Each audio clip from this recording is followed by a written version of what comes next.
I'm Dr. John Gartner. And I'm Dr. Harry Segal. And welcome to this preview of Shrinking Trump.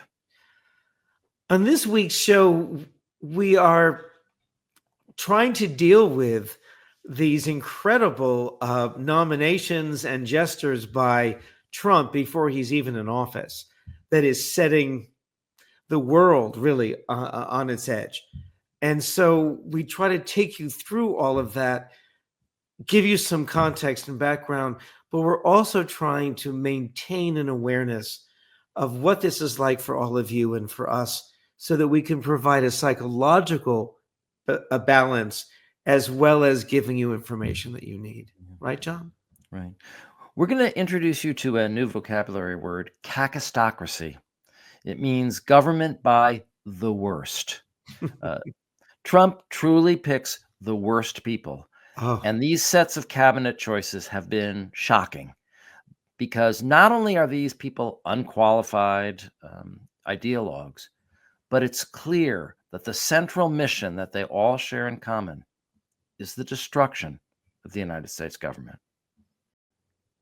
Kakistocracy, government by the worst people. You may recognize the root kaka as being the same root as like caca, like shit.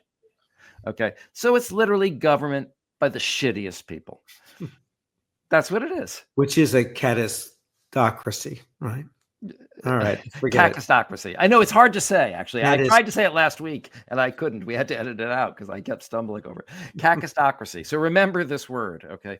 So because not only is he picking the worst people, but this is really important. What you'll see, we're going to go through some of these lists, right, of his appointees.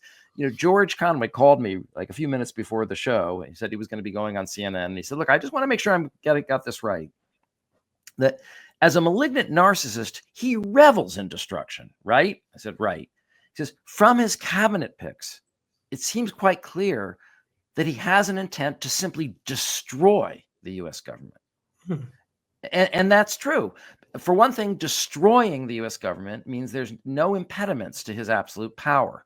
All right. So if we look at these cabinet picks, keep in mind that there's a through line, aside from the fact that these people are unqualified, aside from the fact that they are corrupt and clearly on the side of the insurrection, they also have in common this glee and this promise that they will take an axe, a sledgehammer, a chainsaw to the U.S. government.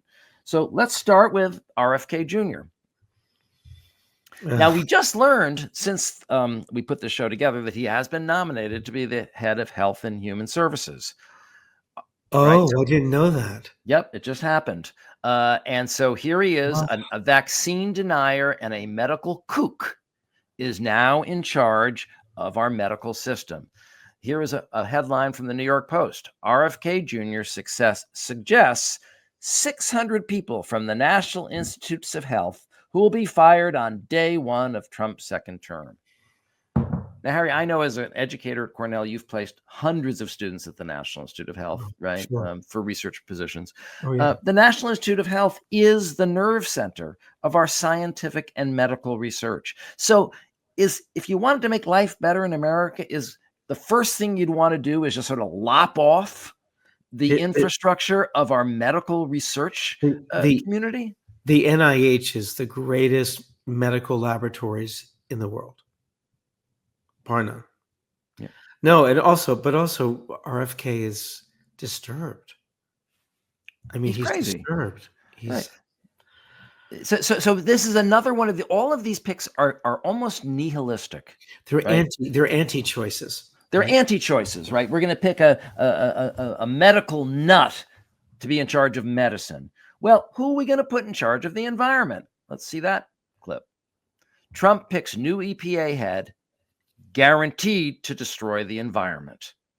Lee Zeldin has gladly accepted Trump's decision to nominate him for the EPA administrator. This will be a disaster. For those of you who don't know, Lee Zeldin is a rabid climate denier and has really stated that his intention is to destroy the Environmental Protection Agency, not to lead it, but to deconstruct it. Which Trump's pick in 2016 was dedicated in the same way. Yes. Let's not forget. Yes, that's right. And that's why bureaucracies have a way of pushing back. Well, I think what we're going to see here, though, in this theme is the systematic campaign to degrade the bureaucracy's ability to fight back, specifically by firing anybody who pushes back. Okay. Let's go on to the next one.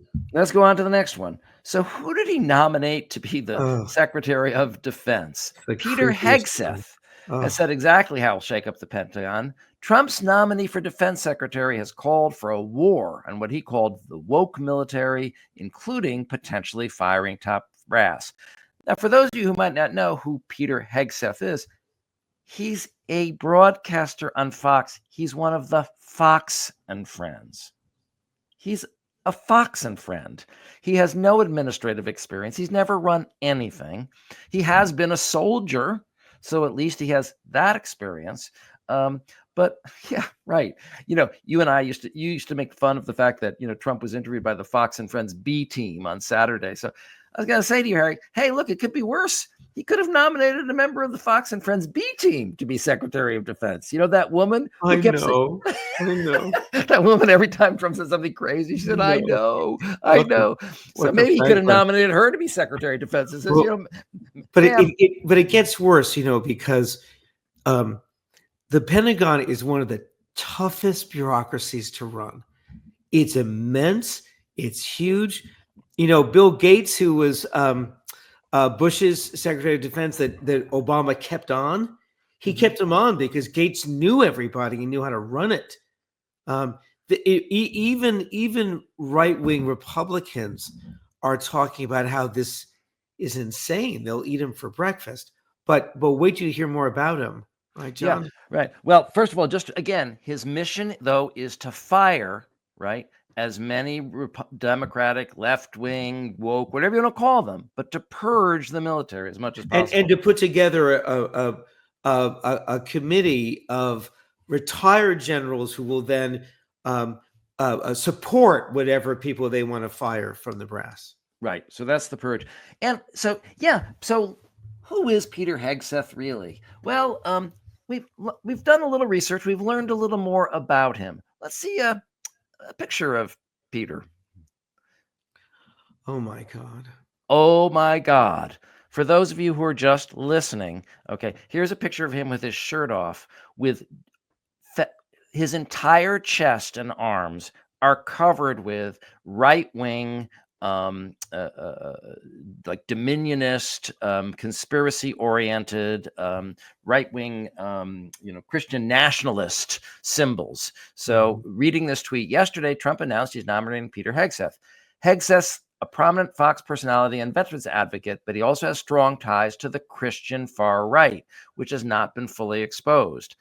So those of you who, again, are listening, you can't see the tweets, see the tattoos, but let me read a description of them from this article. What's the deal with Pete Hegseth's Crusader tattoos?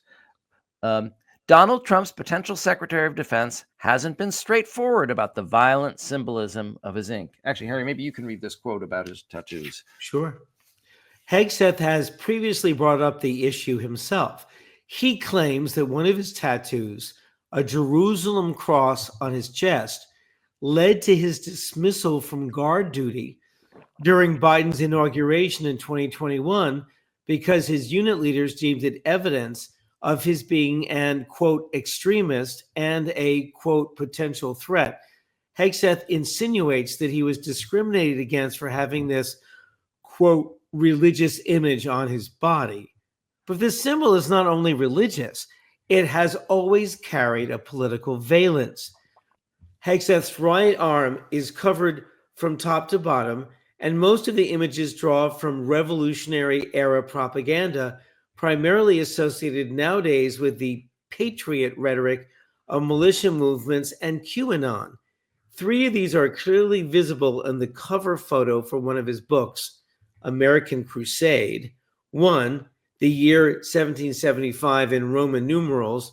2, We the People in a stylized colonial script. And 3, an American flag with a modified M4 superimposed over the lower bars. he has also Ben Franklin's famous join or die. So he was literally excluded from National Guard duty during Biden's inauguration because he was deemed a threat because of his tattoos made him seem like such a white supremacist extremist that he couldn't pass muster to serve as a soldier in the National Guard on duty during the inauguration. But now he's going to be in charge of the entire military. And he's already vowed that he's going to take women out of combat duty, that he's going to get rid of trans people, and of course, that he's going to fire all the woke generals. And of course, the real danger that when we know that democracy is over is if the military joins forces with Trump, however it's done. If they are unfettered, then we're done. Right. But you know what, Harry? It gets worse. It gets worse. Wait a minute. Are you thinking of Tulsi? Innocent Tulsi? Sweet, innocent Tulsievsky.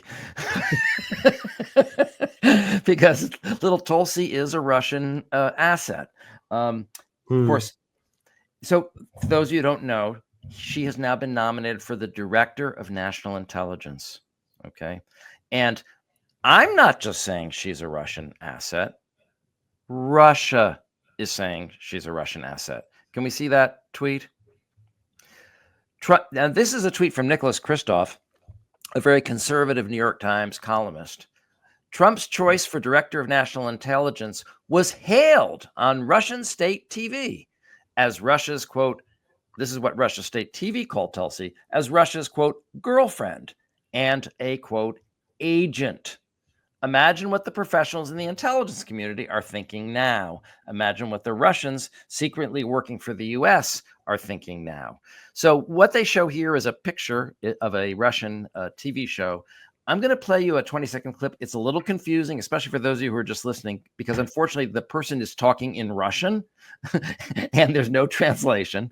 But so it's kind of a little chaotic because while he's talking in Russian, talking about Tulsi Gabbard as our girlfriend and our agent, they're showing video of Tulsi Gabbard being interviewed by Tucker Carlson, who, of course, we know is a Russian agent. He went to Russia and interviewed Putin. Here he is.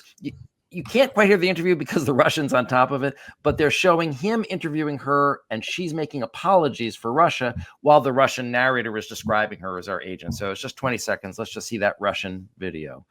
Ну, дайте им американцев поставлю, там Туси, наша подружка, что говорит, да, Туси Габбард.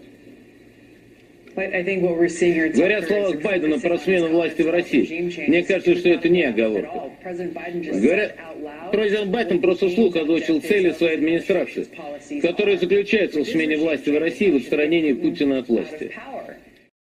You know, Harry, people have been worrying about us pulling out of NATO. NATO has to pull out of us. If our intelligence service is run by somebody who's working with Russia, then our NATO partners can no longer share intelligence with us. And this has already begun to happen. I've been reading already begun to happen. They're already talking about it. Yeah. We can't be trusted. It's such a disaster. Such a disaster.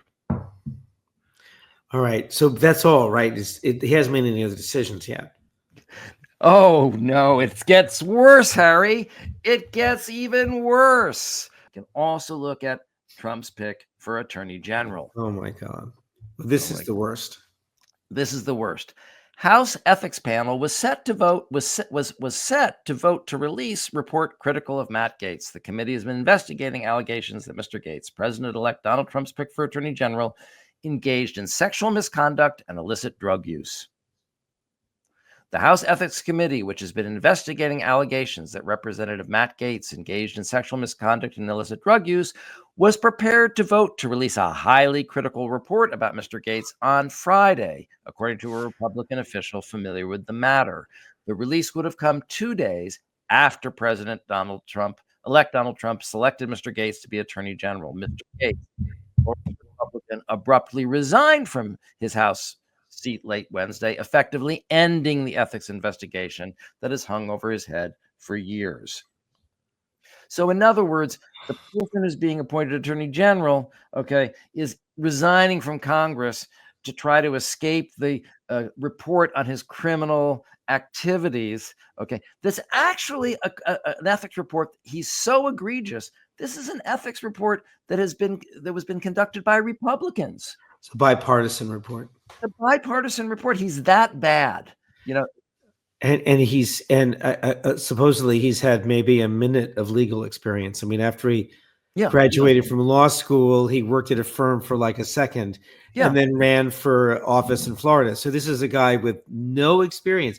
Again, Hegseth, who's never run anything, and is going to run the Pentagon. These are all they are all not just unfit; they're unqualified. Right. And by the way, this is what dictators do, right? By picking people who are unqualified, they don't have the expertise and the institutional memory to push back, right? The other thing that dictators do, which Trump did in the first term, is to bring in your family. Sure, absolutely. But he's he's used that up, so now he's going this route. Right. So you bring in cronies, and the important thing is that they're cronies, not that they have any expertise. In fact, it's a little better if they don't have expertise, because then they don't have any basis for challenging you. You know, it's what Stalin did. It's what Mao did. You know, so you bring in a potato farmer, you know, to be the, you know, the head of the hospital, or the, you know, the head of economics, you know, and the real scientists, you know, are put in a camp because they're dissidents, right? So we bring in, you know, we bring in the people. You know, we get rid of these egg-headed experts who are counter-revolutionaries, and we bring in the people. Yeah, well, that was just another form of this political violence. So now, one of the things you talked about, him flooding the zone, right? So he's flooded the zone. I just want to point out, when I talk about how quickly this thing is happening, we're having this show basically a week from the election, right? And in this 1 week, just with these cabinet picks, he's really announcing, right, that he is going to be burning the government down, you know, almost immediately. Claire McCaskill made the argument that, you know, all you need is 3 Republican senators to oppose a nomination, and it's dead. And she named Collins and Lisa Murkowski, and I forget who the third one is, who she feels this is going to be very dicey. And she's a pretty good reader of the Senate. I don't know if we're going to talk about advised consent in a moment. But there was also something from the Times, John, on Matt Gaetz. Yep. So we're going to get to that in a minute. Okay. Yeah. But first, this idea that he's trying to see how far he can push the Senate. What he's trying to do is remove the advise and consent inhibition on his ability to choose whoever he wants. Let's see that cover. Trump says Senate GOP leader candidates must agree to recess appointments. See, one of the things that he did during his first term, right, was he appointed people who were incredibly extreme and unqualified as recess appointments. If he didn't think he could get, he made them acting. Acting. No, you're right. Acting. Very important difference. Yeah. But functionally, the person is in the role. They are acting. But there are certain cabinet positions that cannot be acting. That's the issue. See, really, some cabinet positions you can make them acting. Others you can't. Like Attorney General. What's that? But he had an acting Attorney General. Matt, what's his name? The guy who had the man toilet. You know who I'm talking about? Matt. What's his name? The bald guy. You know what I'm talking about? Rachel Maddow had a whole episode about this. He had a business where he actually invented a toilet for people with big dicks, so that it would be a tall toilet, so their penises wouldn't get wet. Okay, that's fine. All right, I'm pretty sure that some cabinet positions you cannot make acting. But he was an acting Attorney General, so there may be a limited period of time when you can do that. Maybe. But he's trying to push those limits. He's trying to push those limits. He's trying to do that. So look. So here now is where democracy is meeting the rubber's meeting the road. I've got to interrupt for a moment. That headline was from November 10th, and that was before the Republicans chose John Thune as their leader. Yes. And they did it because it's a secret vote. And the fact is that Thune, who is Mitch McConnell's protege, so he's anti-Trump, even though he says he's going to be a good leader for Trump. The question is, will they hold the line and refuse to make recess appointments? Because if the Republicans agree to that, they give up power. Exactly. And I'm not convinced that McConnell would ever agree to that. Yeah. No, you're right about to give that update, because the other candidate was Rick Scott. Oh yeah, he And would Rick have done Scott. it in a minute. Well, he said he would. He made that part of his position. So, in other words, had Rick Scott been elected, then the Senate would have essentially been giving up its constitutional power of advice and consent. By the fact that they chose Scott means that they are fighting back. I'm going to skip this next thing about Kinzinger, and let's go straight to that New York Times editorial. Harry, maybe you can read that for us. Be happy to. Trump's reckless choices for national leadership. Donald Trump has demonstrated his lack of fitness for the presidency in countless ways, but one of the clearest is in the company he keeps, surrounding himself with fringe figures, conspiracy theorists and sycophants who put fealty to him above all else. This week, a series of cabinet nominations by Mr. Trump showed the potential dangers posed by his reliance on his inner circle in the starkest way possible. For three of the nation's highest ranking and most vital positions, Mr. Trump said he would appoint loyalists with no discernible qualifications for their jobs, people manifestly inappropriate for crucial positions of leadership in law enforcement and national security. The most irresponsible was his choice for Attorney General. To fill the post of the nation's chief law enforcement officer, the president-elect said he would nominate Representative Matt Gaetz of Florida. Yes, that Matt Gaetz, the one who called for the abolishment of the FBI and the entire Justice Department if they didn't stop investigating Mr. Trump, the one who was among the loudest congressional voices in denying the results of the 2020 election, who said he was, quote, proud of the work, unquote, that he and other deniers did on January 6, 2021, and who praised the Capitol rioters as patriotic Americans. In Mr. Trump's second term, senators will immediately be confronted with an extreme set of appointments, even worse than those of the first term. This makes all the more important that they preserve the ability to say no. Right. And that's what it comes down to. Here's where, many of the towering oaks of our democracy, of our checks and balances have been felled, right? The Supreme Court, the Senate, now the House, the presidency. But there are still these other, maybe thinner reeds, all right, that still are part of the structure of democracy. And we need to note when those are being challenged and note when those are being obstructed or destroyed, because that's what is going to be happening over the next few years. And we need to make note of it. So right now, this is where the rubber is meeting the road. Is the Senate going to push back on some of these extreme ones? And the thing is, they're flooding the zone with so many extreme inappropriate choices that even if they do get rid of Matt Gaetz, right, look at all of these other figures that are getting through. But we don't even know if they will have the balls to stand up against Matt Gaetz. We'll see. We'll see. Okay, so that's your preview, but you really should watch the whole show. You can find it on the Really American Network or search for it in any browser as Shrinking Trump. You can find it on Spotify, on Apple Music, and on YouTube, where you can see the visual version of it as well. The show drops on Fridays at 3 p.m., and we really hope to see you then. Right, John? Yep. See you then. Bye, folks.